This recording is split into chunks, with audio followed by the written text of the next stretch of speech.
بسم اللہ الرحمن الرحیم۔ 5 لوگوں کو مرتے وقت تھوڑی سی بھی تکلیف نہیں ہوگی۔ وہ 5 خوش نصیب لوگ کون کون سے ہیں جانیں گے آج کی اس ویڈیو میں، لہٰذا ویڈیو کو آخر تک ضرور دیکھیے گا۔ نزاع کے وقت مسلمان کو جو تکلیف ہوتی ہے اس پر اللہ رب العزت کی جانب سے نیکیاں عطا کی جاتی ہیں، جیسا کہ سنن ابن ماجہ میں روایت حضرت عائشہ رضی اللہ تعالی عنہا فرماتی ہیں کہ رسول اکرم صلی اللہ علیہ وآلہ وسلم ان کے پاس تشریف لائے، اس حال میں کہ ان کے پاس اس کا کوئی قریبی رشتہ دار موت کی سختی میں مبتلا تھا۔ رسول اکرم صلی اللہ علیہ وآلہ وسلم نے مشاہدہ فرما کر حضرت عائشہ رضی اللہ تعالی عنہا سے فرمایا، اپنے رشتہ دار پر غمگین نہ ہوں، اس لیے کہ یہ اس کی نیکیاں ہیں۔ نیز حضرت عائشہ رضی اللہ تعالی عنہا سے ہی اس مضمون کی روایت ہے کہ جب سے رسول اللہ صلی اللہ علیہ وآلہ وسلم کی وفات کی تکلیف میں نے دیکھی، اب میں کسی مسلمان میت کی حالت میں نزاع کی تکلیف کو اس کے حق میں برا نہیں سمجھتی۔ بس مذکورہ حدیث سے معلوم ہوتا ہے کہ اس نزاع کے وقت ہونے والی سختی مرنے والے کی بدعمالیوں کا ہرگز نتیجہ نہیں ہوتی۔ مسلمان کے حق میں اس پر اجر و ثواب اور گناہوں کی معافی کی امید رکھنی چاہیے۔ ناظرین، 5 لوگوں کو مرتے وقت تکلیف نہیں ہوگی۔ حضرت سیدنا عثمان رضی اللہ تعالی عنہ نے فرمایا تھا، دنیا میں 5 لوگ ایسے ہیں جن کو مرتے وقت ذرا برابر تکلیف نہیں ہوگی، ان کی روح آسانی سے نکلے گی۔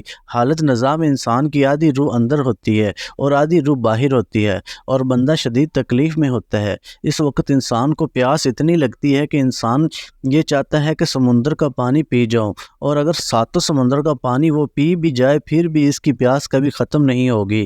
روح نکلتے وقت انسان کو جو تکلیف ہو رہی ہوتی ہے وہ ناقابل بیان ہے۔ حضرت سیدنا عثمان رضی اللہ تعالی عنہ نے فرمایا، یہ 5 لوگ ایسے ہیں کہ انہیں مرتے وقت ذرا بھی تکلیف نہ ہوگی، یعنی موت آسان ہوگی اور بغیر تکلیف کی ہوگی۔ پوچھا گیا کہ جناب وہ کون سے 5 لوگ ہیں جنہیں موت کی سختی میں بھی نرمی میسر ہوگی؟ تو فرمانے لگے کہ سب سے پہلا شخص وہ ہے جو اپنے ماں باپ کی موت کے بعد، یعنی ماں باپ کے مرنے کے بعد وراثت کا حصہ اپنی بہنوں کو پہنچانے میں جلدی کرتا ہے، یعنی وراثت کا حصہ اپنی بہنوں کو جلد اور بروقت پہنچاتا ہے۔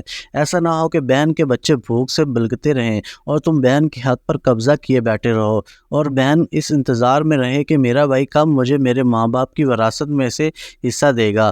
بہت بار یہ بھی دیکھنے میں آتا ہے کہ بہن کی شادی نہیں ہوتی، جب کہ والدین دنیا سے رخصت ہو گیا تو بھائی نے کہا کہ کوئی بات نہیں، جب بہن کی شادی کروں گا تو اس کا حصہ اسے جہیز کی صورت میں دے دوں گا۔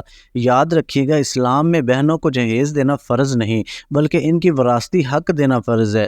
دراصل عورت کو جہیز دینا یہودیوں کی رسم ہے، اسلام اس کی ترغیب نہیں دیتا، لیکن اسلام میں عورت کا وراثتی حصہ دینا فرض ہے۔ واضح رہے کہ والدین کی وراثت میں جس طرح اس کی نرینہ اولاد کا حق و حصہ ہوتا ہے، اس طرح بیٹیوں کا بھی اس میں شرعی حق و حصہ ہوتا ہے۔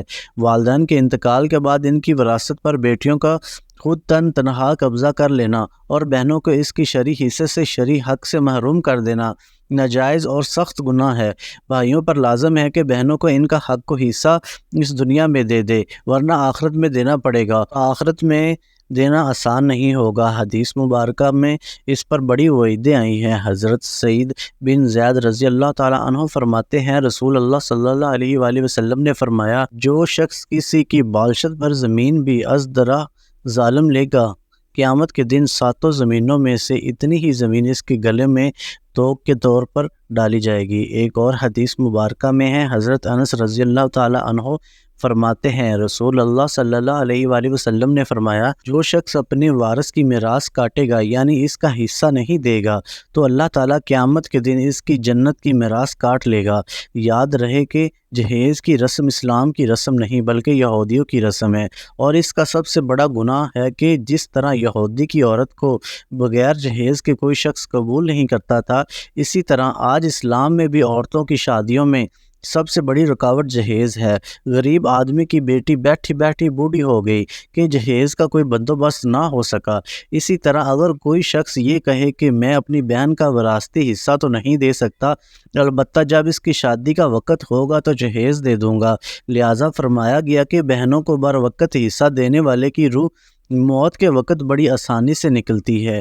ایک عورت کا بھائی جب فوت ہوا تو اس عورت نے بہت اصرار کیا کہ مجھے بھی قبرستان میں لے چلو، میں بھی اپنے بھائی کی قبر پر جانا چاہتی ہوں۔ خیر، اس کے اس اصرار کو قبول کیا گیا اور اسے قبرستان میں اس جگہ لے جایا گیا جہاں اس کے بھائی کی تدفین ہونے والی تھی۔ اس کے دیکھتے ہی دیکھتے میت کو قبر میں اتارا گیا اور اس کے بھائی کو مٹی کے سپرد کر دیا گیا۔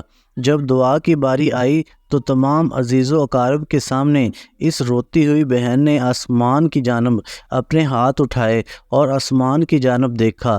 اس کا دل رو رہا تھا، آنکھیں خون کے آنسو رو رہی تھی۔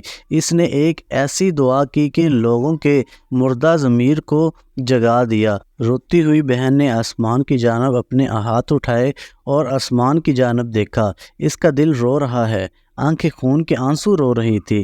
اس نے ایک ایسی دعا کی کہ لوگوں کے مردہ ضمیر کو جگا دیا۔ روتی ہوئی بہن نے آسمان کی جانب دیکھا اور کہا، اے میرے مالک، اے انصاف کرنے والے رب، آج میرا بھی انصاف کر دے۔ وہ رو رو کر کہنے لگی، اے میرے مالک، تم میرے اس ظالم بھائی کو اپنی رحمت سے دور رکھنا، ایسے دور رکھنا جیسے اس نے میرے والدین کی وراثت سے دور رکھا۔ میرے بچے بھوک سے بلکتے رہے لیکن اس ظالم کو میرے بچوں پر ذرا بھی ترس نہ آیا۔ میں اپنے بچوں کو حرام جانور کا گوشت کھلانے پر مجبور ہوئی۔ میرے بچوں نے بڑی ہی غربت کی زندگی گزاری ہے، جبکہ میرے اس ظالم بھائی کو کبھی بھی حیا نہ آئی، کبھی بھی رحم نہ آیا کہ میں اپنی بہنوں کی وراثت کا جو ان کا حق ہے اسے ادا کروں۔ اے میرے مالک، تو آج انصاف کر دے، اور جس طرح سے اس نے میری وراثت کے حق سے مجھے دور رکھا ہے اسی طرح تو اسے اپنی رحمت سے دور کر دے۔ تو ناظرین، صرف ایک لمحے کے لیے دل پر ہاتھ رکھ کر یہ سوچو کہ جب تم اپنی بہنوں کو ان کی وراثت کا حق ادا نہیں کرو گے تو کیا تمہاری بہنیں تمہارے لیے مغفرت کی دعا کریں گی یا جہنم میں جانے کی دعا کریں گی؟ بہن کے لیے ظالم بن کے مرو گے یا مظلوم بن کے؟ ناظرین، بہن کا حق کھانا ایسا ہے جیسے خنزیر کا گوشت کھانا۔ ناظرین، دوسرا شخص وہ ہے جس کی روح مرتے وقت بڑی ہی آسانی سے نکلے گی۔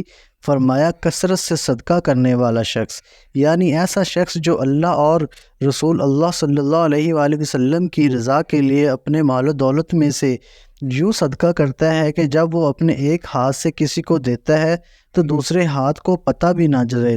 یعنی دوسرا انسان وہ ہے جس کی مرتے وقت موت آسان ہوگی جو کثرت سے صدقہ کرے، تو اس کی موت کے وقت اس کی روح آسانی سے نکلے گی اور جان کا عمل اس کے لیے تکلیف دہ نہیں ہوگا۔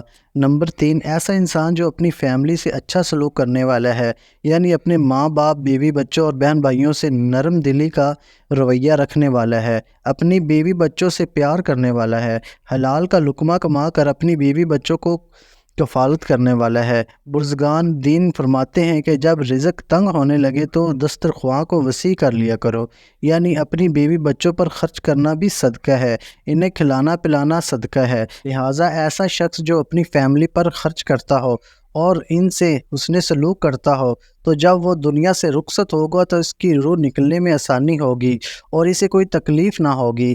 اسی طرح حضرت عثمان غنی رضی اللہ تعالی عنہ نے فرمایا، جو شخص یہ سوچ کر نماز ادا کرتا ہے کہ جو نماز وہ ادا کر رہا ہے وہ میری نبی صلی اللہ علیہ وآلہ وسلم کی آنکھوں کی ٹھنڈک ہے، نماز دین کا ستون ہے، نماز مومن کی معراج ہے، اسلام کفر میں تفریق ہے، تو 5 وقت کا نمازی موت کے وقت کسی قسم کی سختی میں مبتلا نہ ہوگا۔ پھر فرمایا پانچوں، وہ شخص جو قرآن کی تلاوت کرتا ہو، یعنی خود بھی قرآن پڑھتا ہو اور دوسروں کو بھی قرآن سکھاتا ہو۔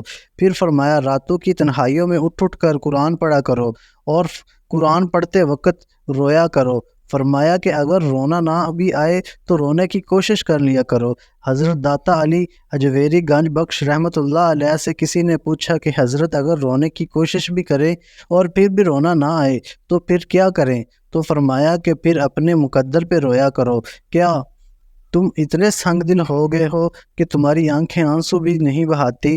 ناظرین، اللہ تعالیٰ سے دعا ہے کہ اللہ تعالیٰ ہم سب مسلمانوں کی موت کے وقت کی سختیوں کو دور فرمائے اور ہمیں ان 5 باتوں پر عمل کرنے کی توفیق عطا فرمائے اور ہمارا خاتمہ ایمان پر فرمائے۔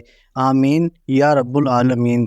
ناظرین، ویڈیو اچھی لگی ہو تو لائک ضرور کریں، شیئر کریں، چینل کو سبسکرائب کریں اور کمنٹ باکس میں اللہ تعالیٰ کے 99 ناموں میں سے کوئی ایک نام ضرور ٹائپ کریں۔ اگلی ویڈیو تک کے لیے اجازت دیجیے۔ اللہ حافظ۔ السلام علیکم ورحمۃ اللہ وبرکاتہ۔